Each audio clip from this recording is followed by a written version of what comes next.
அழகிய தமிழ் மகன் அந்த கதையை கொண்டுட்டு வந்து அதில் கொஞ்சத்தை எடுத்து போட்டு அப்புறம்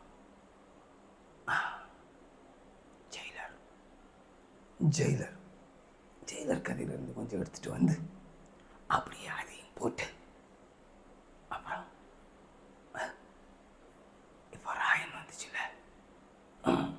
ராயன் அதுலேருந்து கொஞ்சம் எடுத்துகிட்டு வந்து அப்படியே போட்டு எல்லாத்தையும் நல்லா கலக்கி எடுத்து அது அப்படியே தோசைக்கல்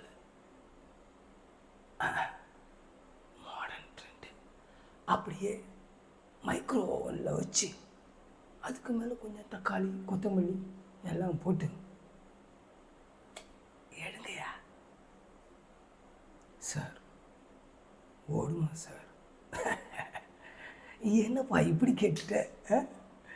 நம்ம தான் எப்போவுமே the greatest of all time போடாமையாக இருக்கும். பண்ணு போப்பா. என்ன பூமரங்கள் மாதிரி இருக்கிற? இதுதான் கோட் படத்தோட விமர்சனம். அப்புறம் கோட் வந்து எப்படியா இருந்தாலும் விஜய் சார் சும்மா மாஸ் பண்ணிட்டார். அவர் எப்போவுமே greatest of the all time.